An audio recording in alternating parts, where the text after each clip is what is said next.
Yo, peace and love. What up? It's Homeboy Sandman, Boom Bap 2015. Kick it on my folks. Peace and love.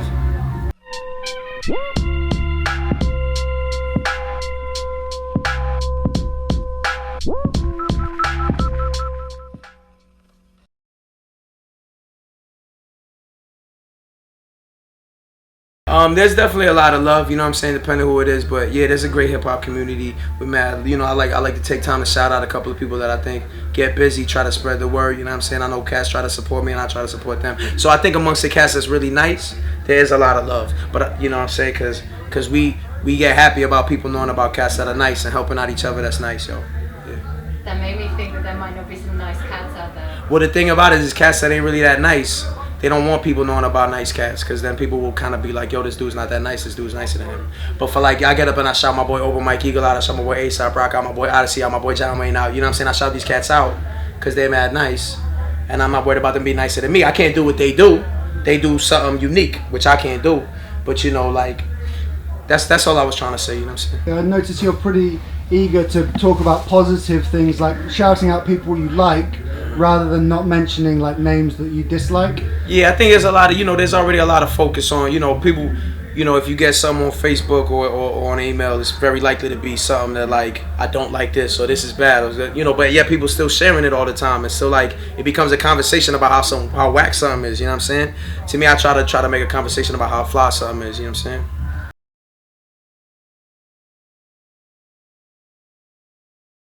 Well, yeah, I mean, I think it depends on the individual. You know what I'm saying? Like, you know, hip hop, it's a talent, particularly rap. You know, I mean, all the elements of hip hop are talent based art forms. You know what I'm saying? And when something is based off talent, there's gonna be a wide variety of individuals doing it. You know what I'm saying? There's gonna be some people who are positive. You know, ever since rap started off, there was some cats rapping very well about positivity. There was some cats rapping very well about negativity, happiness, sadness, drugs, crime.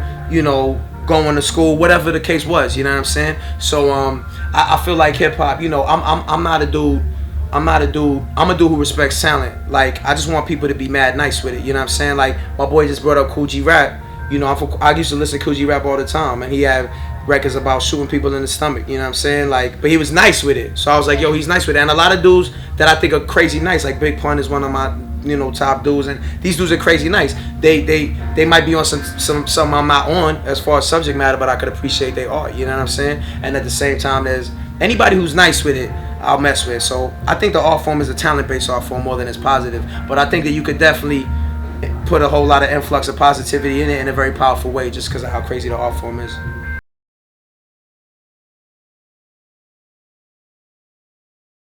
I got a rhyme called Musician. I got a song called Musician.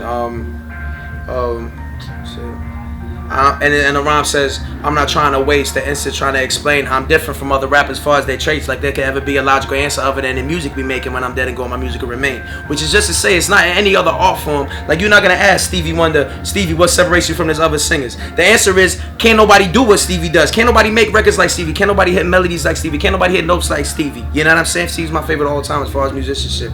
A cat like me, you don't need to ask me what makes me different, because you can see. If you listen to the music, you can see. All that makes me different is nobody can rhyme like me ever. Now, before, or later, nobody raps like me and nobody can. You know what I'm saying? I'm supposed to be rapping. I got talent for rap. You know what I mean? I didn't go to rap school. You know what I'm saying? I make raps cats can't make. That's what makes me different. I get busy in the way nobody else gets busy in the world. You know? That's what's supposed to make you different. If that's not what make you different, then we're not doing the same thing.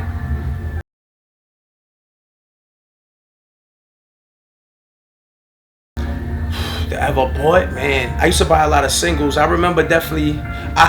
The first album, it could be the answer to the first album I ever bought. Definitely the first one I knew back and forth was He's a DJ, I'm the Rapper. DJ Jazzy Jeff and the Fresh Prince was 1987. Yeah, absolutely. I knew that tape. That was 1987. I was 7 years old, and I knew that tape front to back. You know what I mean? I really loved it. And it was actually, that might be the first one I bought, because before that, you know, people older than me was like listening to like Boogie Down Productions, you know what I'm saying? Cats was listening to Run DMC, you know, but I was only a kid. So a lot of that content was like older person type content. I was only 7, but Jazz Jeff and the Fresh Prince, it was a little bit more accessible to me as a kid, like rapping about like parents going to school, clothes shopping, or whatever the case was.